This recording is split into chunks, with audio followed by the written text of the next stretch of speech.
মনিতে লুকানো ছিল সুপ্ত যে পিয়াসা, জাগিল মধুর গণেতে বাড়ালো তিয়াসা। উতলা করেছে মনে আমারই ভালোবাসা, অনুরাগে প্রেম সলিলে ডুব দিয়েছি আমি। শোনো গো দক্ষিণ হাওয়া, প্রেম করেছি আমি। লেগেছে চোখেতে নেশা, দিক ভুলেছি আমি। শোনো গো দক্ষিণ হাওয়া, প্রেম করেছি আমি।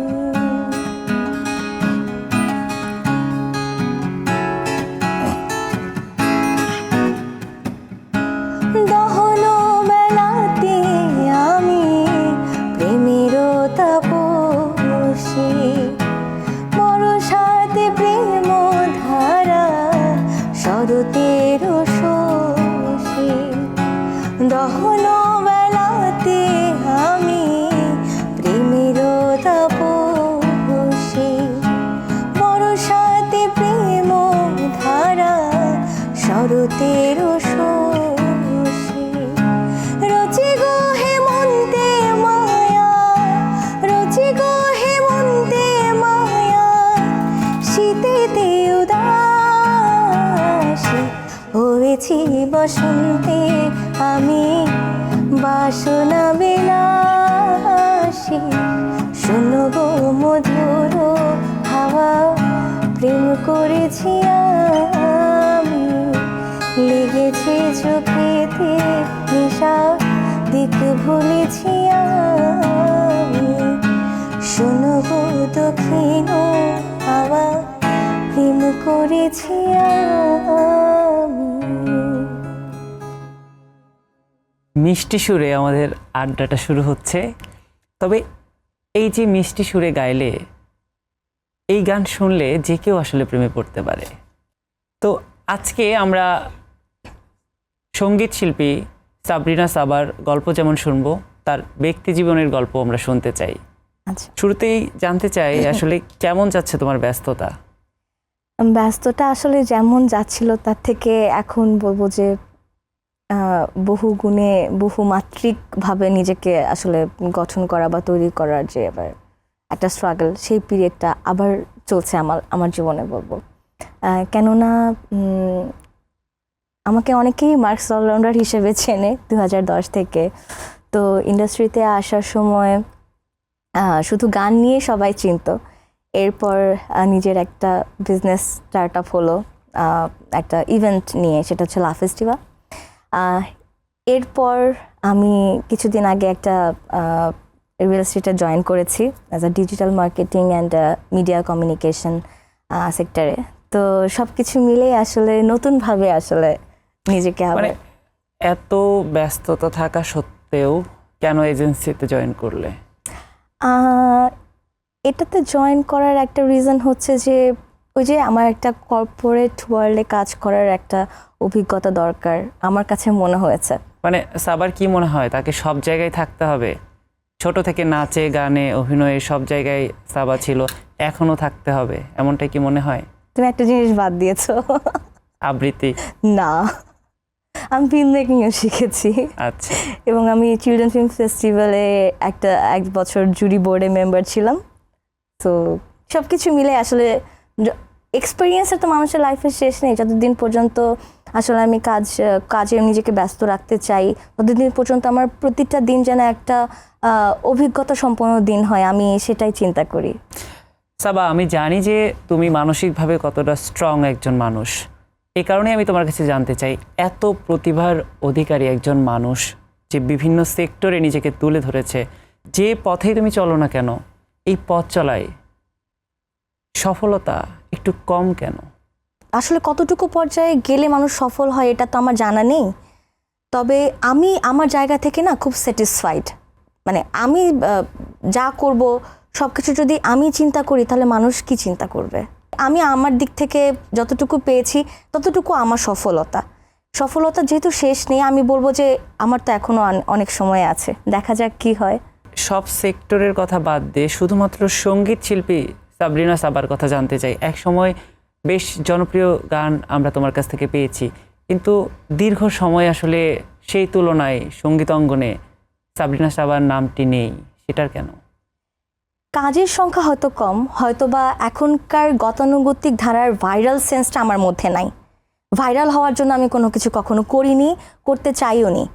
তো যেহেতু এরকম কোনো কিছু নেই, আমার মনে হয় যে সেখান থেকে হয়তো মানুষ বলতে পারে আমি পিছিয়ে আছি। হ্যাঁ, আমি পিছিয়ে আছি, কিন্তু আমার কাছে মনে হয় যে শুদ্ধ সংস্কৃতি, শুদ্ধ একটা ধারার যে ধারাবাহিকতা, সেখান থেকে কিন্তু আমি সফল। আমি এখনো পর্যন্ত এমন কোনো আমার পুরো সঙ্গীত ক্যারিয়ারে আমার কোনো কন্ট্রোভার্সি নেই। আমাকে এমন কেউ কিছু বলতে পারবে না যে ও তো অনেক সুর বিকৃত করে গান গায়, কিংবা ও তো কাজ ভালো করে না। আমি যতটুকু কাজ করেছি ততটুকু আমি বলবো যে আমার কাছে স্যাটিসফ্যাকশনের জায়গা থেকে। তবে আমার একটা আফসোস আছে, সেটা হচ্ছে প্লেব্যাকের ক্ষেত্রে যদি বলি, কারণ প্লেব্যাক বর্তমান সময়ে কিন্তু অনেক ভালো কিছু গান রিলিজ হচ্ছে, যেটা কিনা সেই সুযোগটার আমি অপেক্ষায় আছি। আমি জানি না হয়তো বা সেই সুযোগটা আমার জীবনে এসেছে, কিন্তু ওই যে বললাম যে আমি আসলে খুব চুজি মানুষ। গানের সুর, কথা এবং আমি যেই ব্যক্তিগুলোর সাথে কাজ করব তাদের সাথে বনিবনা হওয়ার জন্য আমার যতটুকু আমার এফোর্ট দিতে হবে, ঠিক ততটুকুর বাইরে আসলে আমি দিতে পারবো না। সাবা, আমি প্লেব্যাকের বিষয়ে তোমার সাথে আলোচনায় আসব। আমি তোমার কাছে প্লেব্যাকের বিষয়ে বেশ কিছু বিষয় জানতে চাই, তবে তার আগে তোমার মিষ্টি সুরের ভুবন থেকে আরেকবার ঘুরে আসতে চাই। ও হালাসান গলার মালা, পেট করে দিয়ে তোমার লাই। ও হালাসান গলার মালা, পেট করে দিয়ে তোমার লাই। পেট করে দিয়ে তোমার লাই, কয়লা জলে তোমার লাই। পেট করে দিয়ে তোমার লাই, কয়লা জলে তোমার লাই। ও হালাসান গলার মালা, পেট করে দিয়ে তোমার লাই। ও হালাসান গলার মালা, পেট করে দিয়ে তোমার লাই। মাইটা গুদাম টইনুর পানি, সনসলায়া পরের পানি।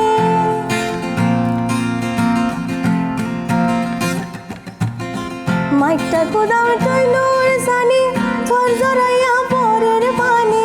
মাইটা গুদাম টইনুর সানি, ঝরঝরাইয়া পরের পানি। আই ভিজিলে যেমন তেমন, তুই ভিজিলে পরান যায়। ও হালাসান গলার মালা, পেট পুরি দিয়ে তোমার লাই। পেট পুরি দিয়ে তোমার লাই, কইরা চলে তোমার লাই। পেট পুরি দিয়ে তোমার লাই, কইরা চলে তোমার লাই। ও হালাসান গলার মালা, পেট পুরি দিয়ে তোমার লাই। ও হালাসান গলার মালা, পেট পুরি দিয়ে তোমার লাই। তোমার লাই, তোমার লাই। আমি এটা জাস্ট একটু ট্রাই করলাম। অনেকেই চিটাগংয়ের ভাষার গান অনেক পছন্দ করে। আমি যদিও বগুড়ার মেয়ে, কিন্তু একটু চেষ্টা তো করাই যায়। মানে আমার যে চেষ্টা আছে, এটা আমি জাস্ট। কোনো কানেকশন কি আছে? বগুড়া থেকে চিটাগাংয়ের কোনো কানেকশন কি আছে তোমার? এক্স বয়ফ্রেন্ড মনে পড়ে তাকে? মানুষ যেহেতু মনে তো পড়বেই। কি বলতে চাও এই মুহূর্তে তার উদ্দেশ্যে? ছেড়ে গিয়ে ভালো করেছো, এরকম কিছু বলবে? ছেড়ে গিয়ে ভালো করনি, এটাই বলবো। আমার দিক থেকে আমি ঠিক আছি। এই তো আমার দিক থেকে আমি ঠিক আছি, কিন্তু he has lost something, I mean. আচ্ছা, আমরা বুঝতে পেরেছি। সাবাত, আমরা জানি যে তুমি কতটা স্পষ্টভাষী। এই স্পষ্টভাষী হওয়ার কারণে তোমার ক্যারিয়ারে কোনো প্রভাব পড়েছে? মানে কোনো কিছুর বাধার সম্মুখীন হয়েছো? এটা বলতে গেলে তো আমার চাকরি থাকবে না। অনেকভাবে কিছু কিছু সময় আমাকে অবশ্যই বলেছে যে আমি খুবই বেয়াদব। আচ্ছা, তো আসলে স্পষ্ট বক্তা, স্পষ্টবাদী মানুষ, বেয়াদব এই দুটো টার্মের মধ্যে যে পার্থক্যটা আছে, আসলে এটা অনেকেই বোঝে না। তো সেক্ষেত্রে দেখা গেছে যে কেউ আমাকে পার্সোনালি চেনেও না, কিন্তু হয়তোবা আমি স্পষ্টবাদী হওয়ার কারণে কিংবা এই ফেসবুক স্ট্যাটাসের কারণে অনেকে হয়তোবা দেখা গেছে যে বলে যে ওই মেয়েটা তো কেমন স্ট্যাটাস দেয়, কেমন খুব স্ট্রেট কথা বলে, এত বেয়াদবি তো ভালো লাগে না, ওকে কাজে নিয়েন না, এরকম এরকম অনেক জায়গায় হয়েছে আমার সাথে। এই কারণে কি কখনো কাজ হারিয়েছো?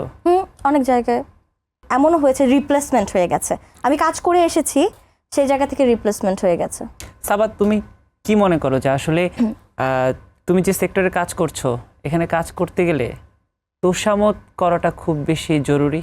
আসলে তোষামোদি ব্যাপারটা, তোষামোদ এই ওয়ার্ডটাই আমার পছন্দ না। কিন্তু এটা কি করতে হচ্ছে এখন যারা ইন্ডাস্ট্রিতে কাজ করছে, বা এই অবশ্যই টাইপ অনেকে কোনো করে কিছু কি থাকে, করতে হচ্ছে অনেকেই করে কিনা? থাকে, অনেকে করছে, যার জন্য অনেকে, খুব স্বাভাবিক একটা ব্যাপার না যে আপনি যেটা না বা তুমি যেটা না, সেটা যদি তোমাকে বলা হয় যে তুমি খুব ভালো কাজ করে যাচ্ছ, তুমি আমার কলিজার ভাই কলিজার বোন, এরকম অনেক ধরনের কথা আছে। তো অযোগ্যতা সম্পন্ন মানুষ এসে যদি এই কথাটা বলে এবং যাকে বলছে তার আসলে ওই ধরনের কোনো যোগ্যতা, মানে সে ওই ধরনের কোনো কিছু থেকে বিলং করছে না, তো স্বাভাবিক তাদের মধ্যে ভালো একটা কানেকশন হবে। ও জিরো ও zero, zero plus zero equal to zero. তো আউটপুটটা কিন্তু ভালো না আসলেও এদের মধ্যে বন্ডিংটা থেকে আসলে আসলে কি বের হচ্ছে সেটা তো সবাই দেখতেই পাচ্ছে এখন। সম্প্রতি একটি স্ট্যাটাসে বলেছিলে যে মানুষটা কাউকে ঠকাতে চায় না, সেই মানুষটাই প্রত্যেক জায়গা থেকে ঠকে যায়। এটা নিজের জীবন থেকে নিয়েছো নাকি আসলে মনে হয়েছে লিখে ফেলেছো? নিজের জীবন পাশাপাশি আরও অনেকের সাথে জড়িত অনেক কিছু আছে। যেমন আমি আমার লাইফে অনেক ভালো মানুষকেও দেখেছি, তারাও ঠিক আমার মতনই কিছু কিছু জায়গা থেকে ঠকে শিখেছে। তো এই ব্যাপারগুলো থেকে আসলে নেওয়া। তাহলে মানে জীবনে কোথাও আটকে গেছো বা ঠকে শিখেছো, এরকম সবচেয়ে বড় শিক্ষাটা কি তোমার জন্য? সত্যি বলতে আমি সবচেয়ে বড় ঠকে যাওয়ার ব্যাপারটা ঘটেছে আমি যখন মার্কস অলরাউন্ডারে, যখন আমার একদম খুব শিশু বয়সের ব্যাপারটা, তো একটা রিয়ালিটি শো ছিল, সেখানে 3জন জাজেস ছিল, অপি করিম, হাবিব ওয়াহিদ এবং জুয়েলাইট স্যার। তাদের 3জনা থেকে আমি একদম হায়েস্ট মার্কস পেয়েছি, যেবার আমি এলিমিনেট হয়ে যাই সেমিফাইনালে। তো ওই ব্যাপারটা না আমার কাছে ভীষণ রকমের শকিং ছিল, কারণ আমি মানে সবাই জানে এটা ভিকারুন্নেসা সাহেব এখন হয়তো বা লটারিতে নেয় স্টুডেন্ট, কিন্তু একটা সময় না ভিকারুন্নেসা সাহেব ভর্তি পরীক্ষার যুদ্ধ করে তারপরে মানে সবাই চান্স পেত। তো এরকম একটা স্কুল থেকে আসার পরে এই যে একটা স্ট্রাগল চলছে এবং পড়াশোনার খুব চাপ ছিল, তারপরেও এই রিয়ালিটি শোতে অংশগ্রহণ করে আমি গ্রুমিং সেশন করে যে আবার পড়তে বসতাম, সকালবেলা ক্লাস করে যে আবার এসে গ্রুমিং সেশনে অংশ নিতাম, সারা দিন ব্যাপী এফডিসিতে শুটিং হতো। এই যে স্ট্রাগলিংয়ের ব্যাপারটা যখন আমি যে দেখলাম যে হায়েস্ট পাওয়ার পরেও আমাকে দেখানো হচ্ছে ভোটিংয়ে বাদ পড়েছি, এইটার সত্যতা কতটুকু এটা আসলে আমি জানি না। কারণ ইউজুয়ালি আমরা যা দেখি যে জাজদের ভালো লাগার ব্যাপারটাই কিন্তু অনেক সময় অডিয়েন্সের ভালো লাগার ব্যাপার থেকে যায়, বা অডিয়েন্সের ব্যাপারটাই কিন্তু জাজরাও সেটা পয়েন্ট আউট করে থাকে। তো ওই সময়টাতে আসলে আমার কাছে এটা খুবই শকিং ছিল যে আমি ঠকে গেছি ওই জায়গাটাতে, আমি ভীষণভাবে ঠকে গেছি। এবং ওই ঠকাটার শিক্ষাটাই হচ্ছে এটা যে আমি সঙ্গীত শিল্পী হিসেবে নিজেকে যতটুকু আত্মপ্রকাশ ঘটেছে আমার, সেখান থেকে হয়তো বা। আচ্ছা, তুমি যেটা বলছিলে যে আসলে তুমি সবসময় স্পষ্ট কথা বলো এবং ফেসবুকে বিভিন্ন বিষয় নিয়ে স্পষ্টভাবে লিখো। আমরা দেখছি আসলে গত 5ই আগস্ট তুমি একটি ছবি পোস্ট করো সাবেক প্রধানমন্ত্রীর সঙ্গে, এবং তুমি তোমার কিছু ভাষ্য সেখানে তুলে ধরো। এটা নিশ্চয়ই একটা শ্রেণীর মানুষের উদ্দেশ্যে তুমি লিখেছো। ডেফিনেটলি। আমি একটু সেটাই জানতে চাই। আমাদের শিল্পী হওয়ার জন্য আসলে নানানভাবে নানান অনুষ্ঠানে, সাংস্কৃতিক নানান অনুষ্ঠানে দেখা গেছে যে আমি একটা পত্রিকারই বর্ষপূর্তিতে গেলাম, একটা চ্যানেলের বর্ষপূর্তিতে গেলাম। তো যেই সময়টাতে আসলে এই অনুষ্ঠানগুলো হচ্ছে, সরকারি কিছু বলবো মন্ত্রী বা অনেকেই আছে, সচিব অনেকেই আছে যারা কিনা অনেক সময় দেখা গেছে যে ক্যামেরা বন্দি হয়ে যায়, কিন্তু মন থেকে আমি আসলে খুব ইথিক্যাল যে ব্যাপারটা ঘটে না সেটা আমি খুব প্রকাশ করার চেষ্টা করি। যেমন আমি যে ছবিটা দিয়েছিলাম 5ই আগস্টে, সেটা হচ্ছে সাবেক প্রধানমন্ত্রী বা ফ্যাসিস্ট যাকে বলবো আমি, তার সাথে একটা ছবি ছিল। খুব ছোটবেলার ছবি, আমি তখন ক্লাস 4-এ পড়ি এবং আমি শেখ রাসেল শিশু সংগঠনে চ্যাম্পিয়ন ছিলাম। তো যার কারণে আসলে পুরস্কার প্রদানের সময় ছবিটা তোলা হয়েছিল। তো এই শিশুকালের মনের যে একটা মানুষকে নিয়ে ধারণা, সেটা আসলে অনেক বছর পরে এসে যখন দেখব যে আমার নিজের দেশের মানুষের প্রতি একটা অন্যায় অবিচার বা আমরা আসলে গুলি জিনিসটাকে কখনো আমরা এক্সপেক্টই করিনি, যত যাই হয়ে যাক না কেন। কিন্তু গুলি জিনিসটা কখনো এক্সপেক্ট করিনি যে এটা আমাদের দেশের মানুষের, একটা ছাত্রের বুকে, একটা জনতার বুকে একটা বুলেট এসে লাগবে, এটা কখনো এক্সপেক্ট করিনি। তো সেই কয়েকটা দিনের মধ্যে আসলে ওই মানুষটাকে আমি এত ঘৃণা ভরে স্মরণ করেছি, যার কারণে 5ই আগস্টে আমি সেটাই বোঝাতে চেয়েছি যে কারোর সাথে ছবি থাকলেই এর মানে এই না যে আমি তার মানে কাউকে অনুসরণ করতে হবে আমাকে। সে যদি অন্যায় করে থাকে, অন্যায়কারীকে অবশ্যই অন্যায় বলার মতন সাহস আমাদের থাকতে হবে।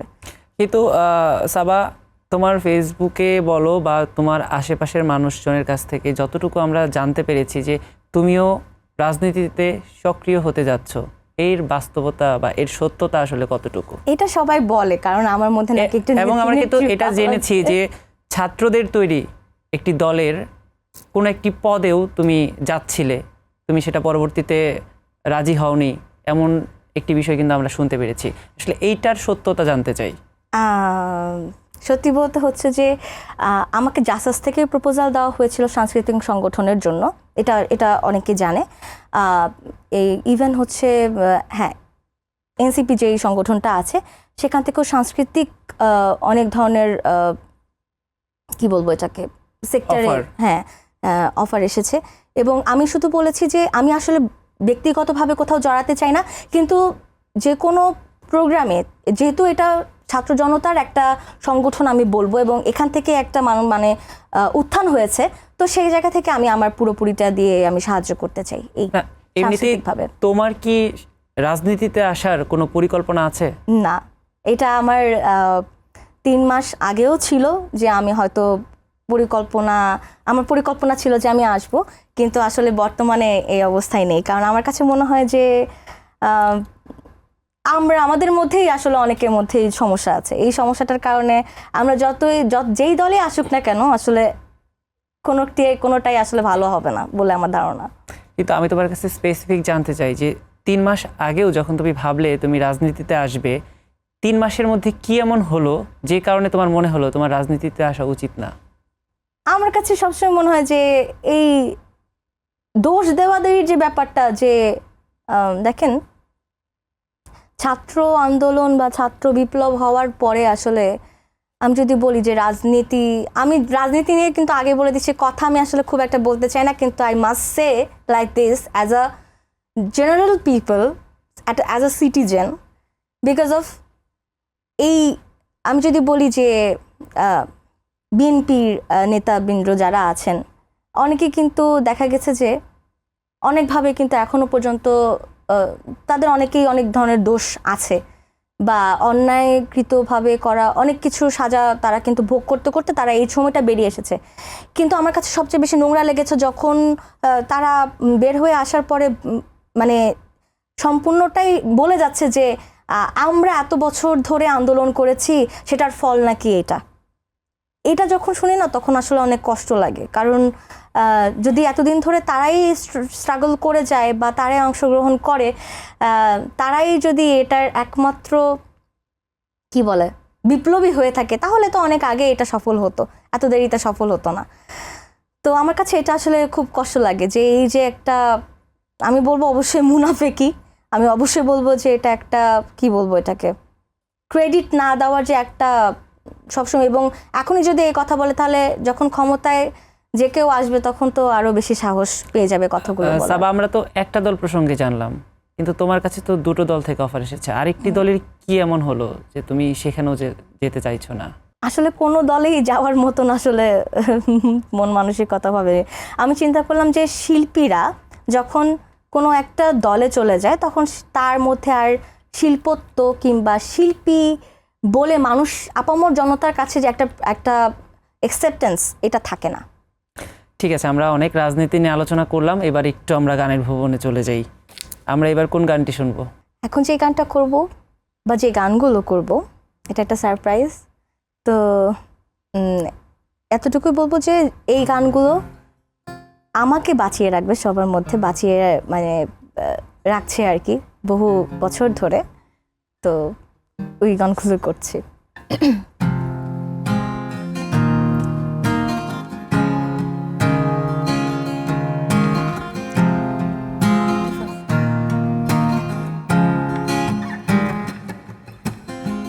পৃথিবী অনেক বড়,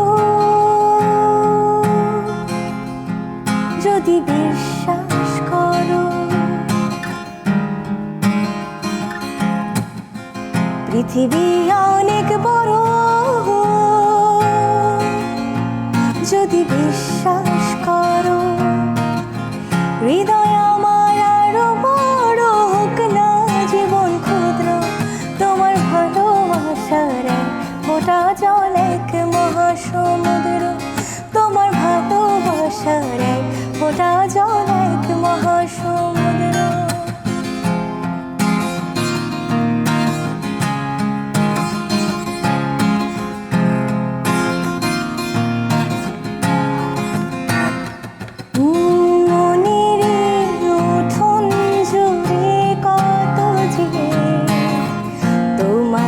স্বপ্ন দেখি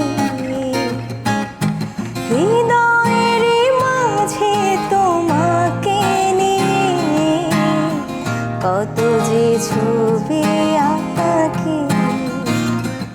যদি তুমি যাও দূরে, যাবো আমি মরে। এত ভালোবাসা কোথায় পাবো? যতদিন আছে এই প্রাণ তোমাকে ভালোবেসে, মনের গগনে জড়িয়ে রব। জনম জনম তোমাকে কাছে পেতে চাই, তুমি ছাড়া এই জীবনে আপন কেহ নাই। জনম জনম তোমাকে কাছে পেতে চাই, তুমি ছাড়া এই জীবনে আপন কেহ নাই। অতলে অতলে বুকের ভিতরে হয়েছ আকাশ আমারে অন্তরে।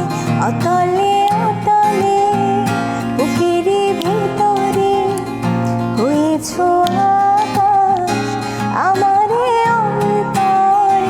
দিবানিশি মনের মাঝে তোমার নামে বৃষ্টি ঝরে, ভালোবাসি ভালোবেসে যাব সারা জনম ধরে। ভালোবাসি ভালোবেসে যাব সারা জনম ধরে। এ হে হে আহা লা লা লা লা লা লা লা লা। এ হে হে আহা লা লা লা লা লা লা লা লা। আমি যখন তোমার গানটি শুনছিলাম, আমি সেই সময়টাতেই ফিরে যাচ্ছিলাম। মানে সেই সময়টাতে এই গান এত জনপ্রিয়তা পেয়েছে, আমার মনে হয় আমি প্রথম সাবাকে এই গানেই চিনেছি। এত সুন্দর, এত মিষ্টি একটি গান। সাবা, আমি যদি তোমার গানের কথা প্রসঙ্গেই আসি, আসলে পৃথিবী তো অনেক বড়, আর এই পৃথিবীতে চলতে গেলে আমাদের বন্ধুর প্রয়োজন আছে। যদি জানতে চাই তোমার জীবনে কজন ভালো বন্ধু আছে?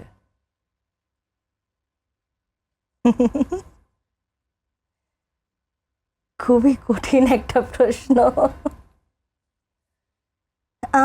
সেদিক থেকে বলতে গেলে আসলে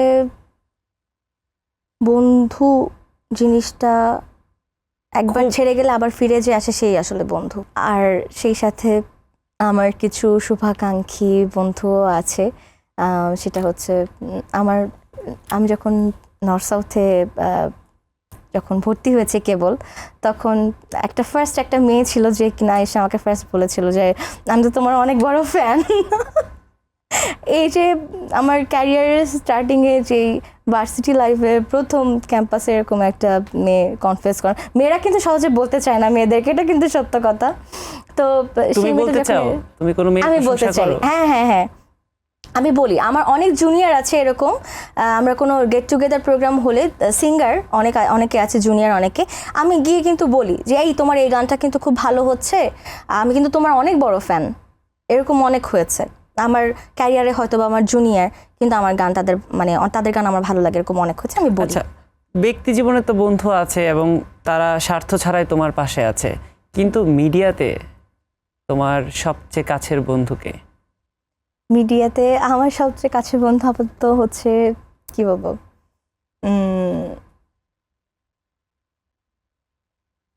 অনিক সাহান।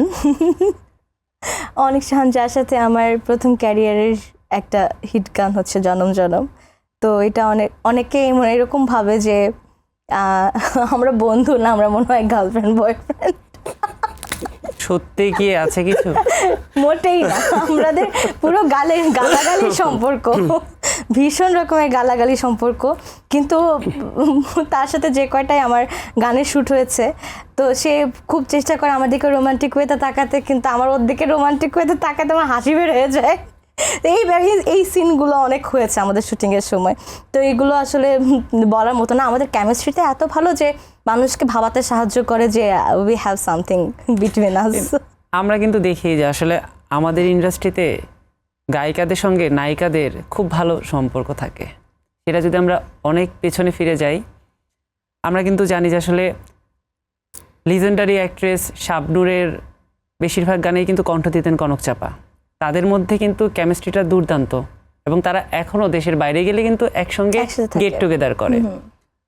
আমরা দেখি আসলে নুসরাত ফারিয়ার সঙ্গে কনার কত ভালো বন্ধুত্ব এবং খুব প্রকাশ্যেই কিন্তু তারা সেটা করছে। সাবার সঙ্গে কোন নায়িকার সবচেয়ে বেশি ভালো সম্পর্ক? কোন নায়িকা? একজনের কথা তার জন্য রাগ মন খারাপ করবে। আচ্ছা, আশেপাশের সময় চিন্তা করে বলো। আশেপাশে তো এটা আমার কঠিন প্রশ্ন। আমি জানি আমার ফেসবুকে অলরেডি ব্যাপারটা ভাইরাল হয়ে গেছে যে আমি পরিমণির সিক্রেট একজন ফ্যান ছিলাম এবং ফ্রেন্ড। তো বেশ কিছুদিন আগে সে খুব ক্লোজ কিছু মানুষকে তার ছেলের জন্মদিনে দাওয়াত করেছিল, তো I was one of them. তো তার সাথে আমার দেখা হওয়ার ব্যাপারটা খুব কম, কিন্তু আমাদের প্রায় ফোনে কথা হতো। এবং আসলে একটা মানুষকে না, ওই যে বললাম যে কাছ থেকে চেনার অভিজ্ঞতাটা একটু ভিন্ন রকমের হয়। যে কোনো মানুষের লাইফে হয়তো বা তার লাইফস্টাইলটা হয়তো বা সে একরকম করে চিন্তা করেছে, কিন্তু পরবর্তীতে ওই ব্যাপারটা রিউমার হয়ে, বা কি বলবো এটাকে, অনেক ধরনের রিউমার থাকতে পারে। তো একটা মানুষকে না, আমার ওই যে বললাম যে আমার খুব ভেতরের একটা ইচ্ছা বা কি বলে এটাকে, অভিজ্ঞতা, যে আমি মানুষকে জানার চেষ্টা করি। সবচেয়ে খারাপ যে মানুষটাও, তাকেও আমি আসলে জানার চেষ্টা করি যে আসলে তার মধ্যে ভালো কোন ব্যাপারটা আছে। তো আমি আসলে তার সাথে কথা বলতে বলছি যে সে আসলে থাকে না কিছু চাইল্ডিশ মাইন্ডের, সে আসলে ওইটা যেটা করে আসলে খুব ভেবে ভেবে করে ফেলে, এরকম কিছু না, মন থেকে আসলে সে খুব ভালো একটা মানুষ। সাবা, আসলে আমরা যারা পরীকে ব্যক্তিগতভাবে চিনি, আমরা তো তার সম্পর্কে জানি, যেহেতু সে তোমার বন্ধু। এবং আমার মনে হয় যে দর্শকরা অনেক জানে যে মা হিসেবে পরী কতটা যত্নশীল। সেই বিষয়ে আমি যেতে চাই না। এই যে বন্ধুত্ব তোমার সঙ্গে, বন্ধু পরীটা কেমন তোমার কাছে? ও খুবই অমায়িক, আর ও কখনো কারো ক্ষতি করে না। আমার কাছে মনে হয়েছে যে ওর কাছের মানুষ ভেবে আসলে যাদেরকে ভুল করে তারাই ওর বেশি ক্ষতি করার চেষ্টা করে। তো আসলে সেদিক থেকে ও বুঝে চলার চেষ্টা করছে, কতটুকু পারছে আমি জানি না। কিন্তু ওই যে বলে না যে মানুষটা আসলে মন থেকে ভালো হয়, তারা আসলে অন্যের ক্ষতি করে না, ক্ষতি করে যায় কিন্তু আসলে তাদের কোনো কিছু করার থাকে না, এটাই। আচ্ছা, তোমার গান তো শ্রোতাদের হৃদয়ে জায়গা করেই নিয়েছে। পরী তোমার কোন গানটি পছন্দ করে? ও একবার আমার একটা গান শেয়ার দিয়েছে, সেটা হচ্ছে আমি প্রথমেই যে গানটি করেছিলাম, শোনো গো দক্ষিণ হাওয়া। এছাড়াও বলেছে পৃথিবী অনেক বড়, ও অনেকবার শুনেছে যেহেতু ওর কাছে ভালো লাগে। কিন্তু ও শেয়ার করার গান হচ্ছে শোনো গো দক্ষিণ হাওয়া। তার মানে পরী যে দুটো গান শুনে তোমার গান পছন্দ করেছে, সেই দুটো গান আমরা শুনে ফেলেছি। হ্যাঁ, তাহলে এখন আমরা নতুন কোন গানটা শুনবো? এখন যেহেতু বন্ধু নিয়ে কথা হচ্ছিল, আমরা বন্ধুর একটা গান করি, যেটা কিনা আমি ওই যে বলছিলাম যে আমি আমার ক্যারিয়ারে কোনো নিউ কামার কিংবা যারা আমার ক্যারিয়ারের হিসেবে জুনিয়র, সিনিয়র তো বয়সের দিক থেকে তো অনেক সিনিয়র যদিও হয়, কিন্তু ক্যারিয়ার যদি বলি আমি সেদিক থেকে জুনিয়র। তো বেশ কিছু নবাগত শিল্পী রয়েছেন যারা ভালো কাজ করছে। এর মধ্যে পারভেজ সাজ্জাদ একজন, আমি তার গান ভীষণ রকমের পছন্দ করি। সে সুফিয়ানা বলবো বা ফোক যেটাই গাক না কেন আমার কাছে বেশ ভালো লাগে। তো আমি আসলে ফোক যেহেতু শুনতে যাচ্ছেন, তো আমি ফোক একটা গান করছি তার।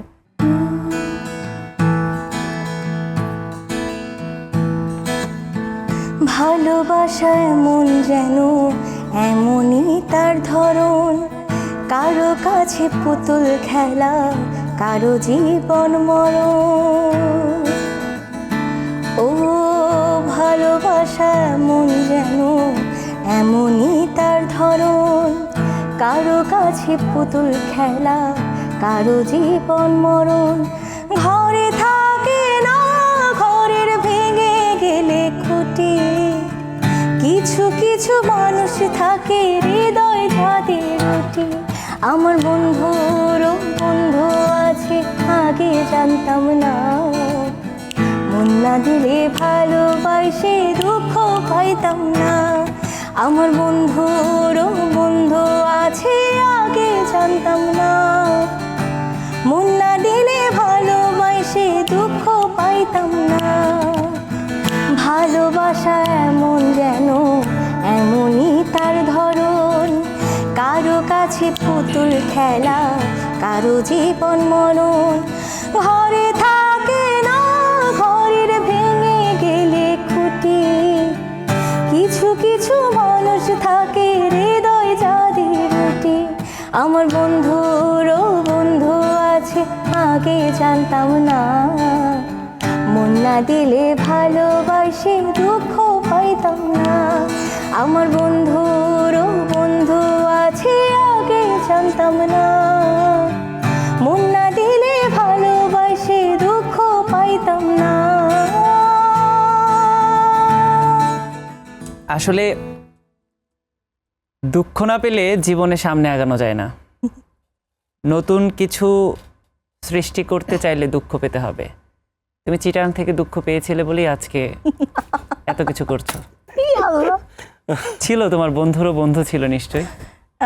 হ্যাঁ এরকমটাই আমরা আন্দাজ করতে পারছি, কারণ একদম, একদম। তুমি যখন গানটা গাইছিলে তুমি একদম গানটা ফিল করছিলে। আমি না, খুব বন্ধুত্বের ব্যাপারে খুবই পজিটিভ। আমার যদি বেস্ট ফ্রেন্ডের কোনো ফ্রেন্ড থেকে থাকে এবং তার যদি প্রায়োরিটি আমার থেকে বেশি হয়, ওর তো খবরই আছে, ও লিটারেলি ও ডেড। তার মানে কি সাবা তার স্বার্থের বিষয়ে খুবই কঠোর? আমি এটাকে স্বার্থ বলে না, এটাকে বলে হচ্ছে ভালোবাসা। আমি ভালোবাসা, সেটা যেই ভালোবাসা, যে ধরনের ভালোবাসাই হোক না কেন, আমি ভালোবাসা নিয়ে খুবই কঠোর। তোমার ভালোবাসায় এত প্রেশার কেন? কারণ আমি তো তাকে আমার 100% দিই, সে আমাকে কেন দিবে না? আচ্ছা, আমরা জানি যে আসলে এই যে হাসি খুশি সাবা, তার ভেতরেও নিশ্চয়ই লুকানো অনেক কষ্ট আছে, অনেক আক্ষেপ আছে। আমি তোমার সেই আক্ষেপের কথা জানতে চাই। কঠিন একটা প্রশ্ন, অনেক তোমার কাছে আক্ষেপের সব আজকে মধ্যে, কঠিন মনে হচ্ছে, বাট আমি খুব সহজভাবে আমরা আড্ডা দিচ্ছি, আমি খুব সুন্দরভাবে তোমার কাছে জানতে চাই তোমার ওই যে আক্ষেপটা কি। বললাম আমি একটু সহজ সরল, তার জন্য আমার কাছে সব কঠিন লাগে। আজকাল সহজ কথা তো মানুষ শুনতে চায় না, মানুষ শুধু ভাইরাল কথা, তারপর কি বললে একটু খোঁচানো যাবে এই ধরনের কথা শুনতে মানুষ বেশি পছন্দ করে। আমি এটা দিতে পারছি না বলে আমি খুবই দুঃখিত, কারণ এটা দিতে পারি না আসলে, আমি চেষ্টা করেও অনেক সময় পারিনি। এটাই কি তোমার আক্ষেপ? হ্যাঁ, এটা আমার অনেক বড় আক্ষেপ, আমি পারছি না কেন। কিন্তু থাকে না ক্যারিয়ারের কিছু আক্ষেপ, প্রত্যেক সঙ্গীত শিল্পী কিন্তু চায় আসলে সিনেমায় প্লেব্যাক করতে, হ্যাঁ, নিয়মিত playback প্লেব্যাক এটা তো করতে, বলছিলাম যে কিন্তু অনেক বড় আমাদের বর্তমান যে সময়টা, সিনেমার যে বাজার যাচ্ছে, আসলে সব ধরনের শিল্পী কি প্লেব্যাকের সুযোগ পাচ্ছে? একদমই না। যার কেন সাথে খুব পাচ্ছে না ভালো সেই বিষয়টাও সম্পর্ক, একটু তোমার কাছ থেকে আমি জানতে চাই। অনেক সময় দেখা গেছে যে যিনি ইনভেস্টর বা প্রডিউসার কিংবা বর্তমান সময়ে অনেক হিরো হিরোইন বলবো, তাদের নিজস্ব চয়েসে, যে একটু আগে যেটা বলছিল যে ভালো সম্পর্ক যার সাথে যার, সে তো তাকেই চাইবে, খুব স্বাভাবিক একটা ব্যাপার। তো এর মধ্যে দিয়েও অনেকে হয়তো নতুন আসছে বা যাচ্ছে বা এরকম হচ্ছে।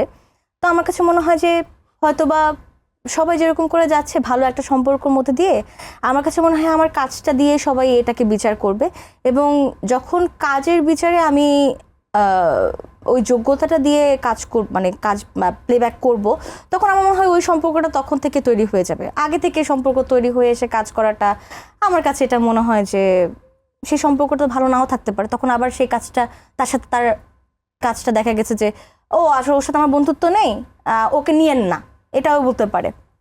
তো আমি আসলে একটা মুদ্রার এপিটোপিট দুই পিঠি আমি চিন্তা করি। তো কিছু আক্ষেপ ছিল যেটা কিনা এখন নেই, কেননা হচ্ছে যে ওই যে বলবো যার সাথে যার খুব মধুর সম্পর্ক হয়, বেশি গুড়ে কিন্তু পিঁপড়া লেগেই যায়। তো সম্পর্ক আসলে স্বাভাবিক রাখাটাই ভালো। আচ্ছা, আরেকটা বিষয়, আমরা তো সবসময় তোমাকে তোমার মৌলিক গানেই পাই, কিন্তু তোমারও তো পছন্দের শিল্পী আছে। কাদের গান শুনতে তোমার সবচেয়ে বেশি ভালো লাগে? আমি একটু আগে পারভেজ সাজ্জাদের কথা বললাম, তার গান আমার ভালো লাগে পার্সোনালি।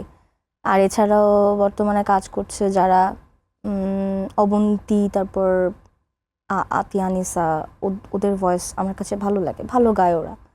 এরা তো সবাই নতুন প্রজন্মের। আমরা যদি আমাদের সিনিয়র কারো কথা জানতে চাই। সিনিয়র আমি কার কথা বলে শেষ করব, সবার গান আমার ভালো লাগে। শ্রদ্ধা ম্যাম, তারপর শুধু সাবিনা ইয়াসমিন ম্যাম, কনক চাপা, সামিনা চৌধুরী, তারপর শাহনাজ রহমতুল্লাহ, তারপর এদের গান শুনে আসলে বড় হওয়া, তো বড় হওয়া পাশাপাশি হচ্ছে নানান ধরনের অনুষ্ঠানে আসলে এখনো পর্যন্ত আমাদের নতুনদের কণ্ঠে কিন্তু তাদের গান শুনতে চায় অনেকে। তো আমি বলবো যে তাদের আসলে লেজেন্ডারি শিল্পী, তো সবার গানই ভালো লাগে, কাউকে ছেড়ে কাউকে বলার মতন আসলে এই অবস্থায় নেই। তারপরে অনেকের হয়তো নাম বাদ যাচ্ছে। তোমার সেই পছন্দের গুণী শিল্পীদের যে কোনো একজনের একটা গান শুনতে চাই তোমার কাছে। হো বন্ধু গো, আমায় খোঁজো সুরের আলাপনে, যখন আমি থাকবো না গো, আমায় রেখো মনে, যখন আমি থাকবো না গো, আমায় রেখো মনে। ও বন্ধু গো, আমায় খোঁজো সুরের আলাপনে, যখন আমি থাকবো না গো, আমায় রেখো মনে, যখন আমি থাকবো না গো, আমায় রেখো মনে। শ্রদ্ধেয় রুনালা ম্যামের এই গানটা আমার খুব পছন্দের, অনেক ছোটবেলা থেকে, তো এই গানটা এই জন্যই করলাম। আমরাও মুগ্ধ হয়ে শুনলাম। তবে এই যে হাসি মুখের সাবা, তার হাসি শুনে বন্ধু মহলে এবং আমরা যারা আসলে বাইরে আড্ডা দেই, আমরা জানি চারপাশটা কিভাবে কেঁপে ওঠে। আমার এটা প্রশংসা না, ইনসাল্ট। প্রশংসা, এটা তোমার একটা ভালো গুণ যে তুমি প্রাণ খুলে হাসতে পারো। এটা সত্যি, প্রাণ খুলে আমার বুক তুমি টিপে কথা বলার আগে একটু হেসে দেখাও আমাদের।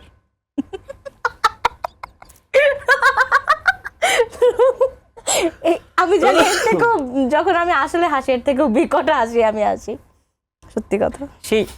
সেই প্রাণবন্ত সাবাকেই তো দেখতে চাই আমি। এখন আমি কিভাবে দেখাবো, এটা তো অফ স্ক্রিনের ব্যাপার।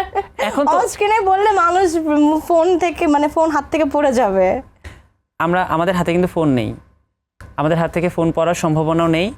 তো এই যে হাসি নিয়ে অনেক সময় তো অনেক ঘটনা ঘটে, আর তুমি কোথাও হাসছো, সেটা নিয়ে একটা ঘটনা ঘটে গেল, এমন একটা মজার ঘটনা দর্শকের সঙ্গে শেয়ার করো। এটা কি বলো, অট্ট হাসি না? হ্যাঁ, অট্ট হাসির তুমি ঘটনা কিন্তু হচ্ছে, চাইলে বলার মাঝে একটু করে হাসতেও পারো। না, আমি অট্ট হাসি এখন দিতে পারবো না। অট্ট হাসি হাসার মতন এমন কিছু তোমাকে বলতে হবে যেটার জন্য আমি অট্ট হাসি হাসবো। তো এরকম হয় অনেকে। আমি একদিন একটা প্রোগ্রামে গেছি, ওই প্রোগ্রামে আমার একটা জুনিয়র কো আর্টিস্ট আমাকে এসে বলতেছে যে আপু তোমাকে না আমার অনেক ভয় লাগে, কিন্তু একদিন ভয় লাগে নাই, আমি বললাম অনেক ভয় লাগে, কিন্তু একদিন ভয় লাগে না এমন কি হয়ে গেল? বলতেছে যে আমি তোমাকে দেখি তুমি একটু রিজার্ভ, অনেক মানে আমার ফেস নাকি আমি যখন নর্মাল থাকি তখন অনেক রুড লাগে আমাকে দেখতে, তো মানে একটা ভারী কি না ফেসের মধ্যে একটা ভারী কি ভাব থাকে। তো আমাকে বলতেছে তুমি ওই দিন ওই সময় কোন একটা নিয়ে কথা বলার সময় তুমি এত জোরে হাসছিলে যে আমি ওই হাসি দেখে উল্টা ভয় পেয়ে গেছি। তারপর তাকে দেখি না, আসলে যেই মানুষটা এত জোরে হাসতে পারে ওর মন আসলে অনেক পরিষ্কার, সে আসলে এত রাগী মানুষ না, কিন্তু সে যখন হাসে মানে অনেক খুবই অবাক লাগে, ওর নাকি অবাক লাগে, আমি জোরে হাসলে ওর অবাক লাগে। মানুষকে অবাক করতে তোমার কেমন লাগে? ভালো লাগে, আমার নিজের মাঝে মাঝে ভালো লাগে। আমি জানি যে আমি একটু রুড থাকি, কিন্তু যখন মানুষ আমাকে একটু না, তুমি সবসময় রুড থাকো। ইয়াল্লাহ। আচ্ছা, আমার পাশে ফোরকান ভাই আছে। ফোরকান ভাই হচ্ছে সবসময় আমাকে গিটারে সাপোর্ট করে, এবং আমাদের একটা ব্যান্ড আছে সেখানে আমরা প্রায় পারফরমেন্স করি একসাথে। তো ফোরকান ভাই আসলে কিভাবে দেখেন, আর এই একটা আমি মানে কি ফোরকান ভাইয়ের সাথে কিন্তু আমার কি বলে যে আত্মার সম্পর্কে ওইটা না, মানে আর ভাই ব্রাদার হিসেবে যেভাবে যতটুকু মানে সম্মানের সাথে সম্পর্ক থাকা যায় ঠিক তেমনটাই। তো আমি ফোরকান ভাইকে আমি আস্ক করতে চাই আসলে আমি কেমন। আসলে কখনো নারিকেল দেখছেন? অর্থাৎ বাইরে প্রচন্ড খোলস থাকে, হ্যাঁ, ভিতরে কিন্তু সেটার মিষ্টতা। তো সাব হচ্ছে ঠিক সেরকম একটা মানুষ। অর্থাৎ সে এতটা সফট একটা মানুষ, সে মানুষকে বোঝাতে চায় না, কারণ এই নিষ্ঠুর পৃথিবীতে আসলে এটা বোঝানোর কোনো কারণ আমি দেখি না পার্সোনালি। তো সে আসলে তাই। তো তার এই যে রুডনেস বলেন, এগুলোর ভিতরে সে একটা প্রাণচঞ্চল মানুষ এবং খুবই মিষ্টভাষী এবং একটা কি বলবো, একটা সঙ্গীতপ্রিয় মানুষ, যেটা আমরা কাজের মাধ্যমে আমরা পেয়েছি এবং দর্শকরা জানেন। তো সাবার ক্ষেত্রে এতটুকুই বলা, এবং ওর অনেক সুন্দর ভবিষ্যৎ কামনা করছি। এবং আপনি ওকে একদম নারকেলের সঙ্গে তুলনা করলেন। মানে আমরা তো আসলে সমবয়সী বন্ধুর মতো। এই আমাদের যে সময়টা, আমরা ওকে যদি ডাব বলি, মানে ও দেখতে যদি ডাবের মতো হয়, কিন্তু ওর আচরণ কথা বলা সব হচ্ছে কিন্তু ঝুনা নারিকেল। আমাকে দেখে আবার অনেকেই কিন্তু মনে করে যে ও মিষ্টি কুমড়ার মতো। আমার কাছে এটা ভালো লাগে, মানুষ যখন ও বাই দ্য ওয়ে আমাকে এই ধরনের ফেসবুকে অনেকে কমেন্ট করে মিষ্টি কুমড়া, ডাব, নারিকেল, তারপরে কি হয় ওয়েট আরো একটু চিন্তা করি কোন দোকানের চাল খাও জিজ্ঞেস করো, চাল খাও। আমার একটা মডারেটর আছে, ওকে আমি এতবার বলি যে তুই যেটা মানে লিখবি ওটা কিন্তু মানুষ ভাববে যে আমি লিখতেছি, বলে না আমি লিখবো, বলে যে ও মাঝে মাঝে লিখে এরকম যে যেটা চালই খাই তোর বাপের গুদামের চাল খাই না। তো ওর খুব রাগ, কারণ হচ্ছে যে একটা মানুষের অনেক ধরনের ব্যাপার থাকতেই পারে, যে মোটা সংক্রান্ত বা যেমন আমি ক্যামেরায় অনস্ক্রিন বলতে চাই যে আই হ্যাভ গট আ কি বলবো ডিজিজ বলবো না কি বলবো জানি না, I have a physical issues. সেটা হচ্ছে যে আমার হাইপোথাইরয়েডিজম আছে, যার কারণে হাইপোথাইরয়েডিজমের ব্যক্তিরা ইউজুয়ালি তারা কিছু না খেলেও মোটা, দেখা গেছে যে হরমোনাল ইস্যুজের জন্য অনেক সময় তারা অনেক ওজন বৃদ্ধি পায় তাদের।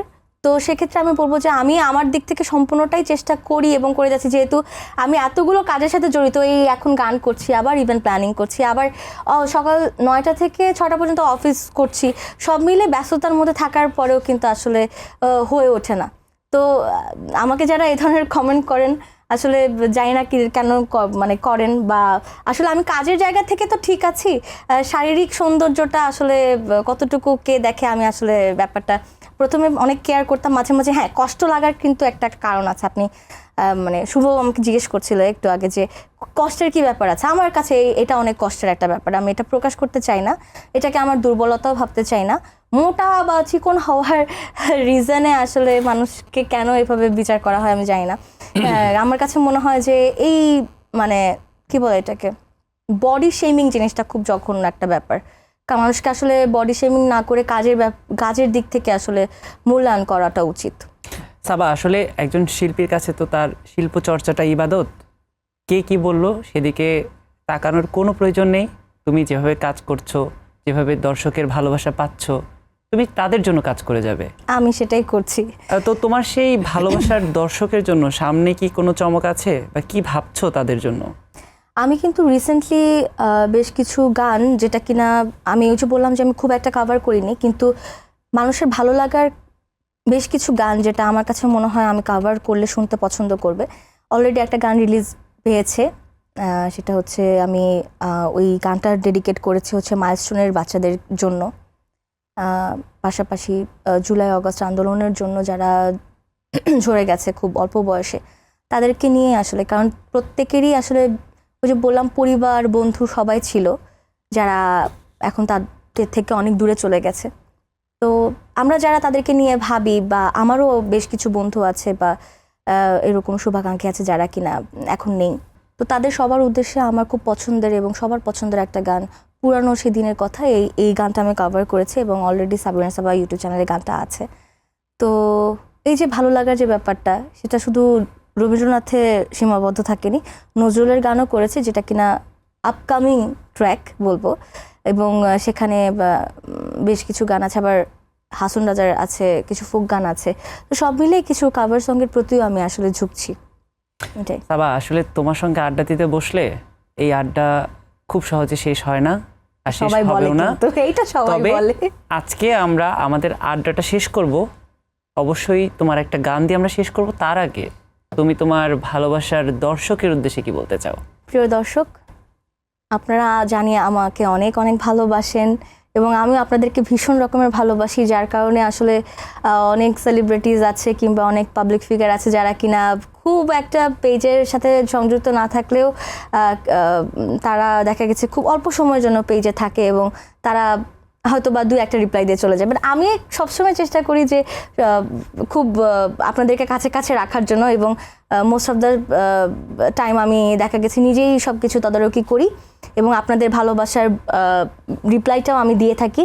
তো আপনাদের কাছে একটাই চাওয়া বা বলবো এটা একটা দোয়া, কেননা আমি শুধু বাংলা গানে থাকতে চাই না, আমি পৃথিবীতে আরও যতগুলো ভাষার গান আছে আমি নিজেকে সেই জায়গাটাতেও দেখতে চাই। তো অনেকে অনেক ধরনের কমেন্ট করেন যে বাংলা কেন ইংলিশ, মানে বাংলা না কেন ইংলিশ, কেন হিন্দি, কেন উর্দু, কেন এই ধরনের গান। তো আসলে শিল্পী মানুষের আসলে কোনো ধরনের কোনো বাউন্ডারি থাকে না, কোনো মানচিত্র থাকে না। তো শিল্পীরা আসলে তাদের শিল্পত্বটাকে অনেক দূরে নিয়ে যেতে চায়। তো সেক্ষেত্রে আমি বলবো যে আপনারা গানকে ভালোবাসেন, শুদ্ধ গানকে ভালোবাসেন, ভাইরালের পিছনে ছুটবেন না। এটা বলে আসলে যদিও লাভ নেই। তো ভালো গান আমরা দেওয়ার চেষ্টা করছি, আপনারাও মাঝে মাঝে শুনে আমাদেরকে জানাবেন যে কেমন লাগলো। শুদ্ধ সংস্কৃতির পাশে থাকুন, আমরাও থাকার সবসময় চেষ্টা করে যাচ্ছি। ভালো থাকবেন। তুমি তো তোমার ভালোবাসার দর্শককে অনেক কিছু বলে ফেললে, তোমার অনেক আবদারের কথা জানালে। আমার সবশেষ আবদার তোমার কাছে, আমরা এই আড্ডাটা শেষ করব হাসন রাজার একটি গান দিয়ে। আগুন লাগাইয়া দিল কনে, আগুন লাগাইয়া দিল কনে আমার মন মোহনে, আগুন লাগাইয়া দিল কনে নিভে না দাঁড়ানো আগুন জ্বলে দিল জানে, আগুন লাগাইয়া দিল কনে, আগুন লাগাইয়া দিল কনে। ধাক ধাক করে উঠলো আগুন ধরলো আমার প্রাণে, ধাক ধাক করে উঠলো আগুন ধরলো আমার প্রাণে, সুরমা নদীর জল দিলে, ও সুরমা নদীর জল দিলে নিভে না সেখানে, আগুন লাগাইয়া দিল কনে, আগুন লাগাইয়া দিল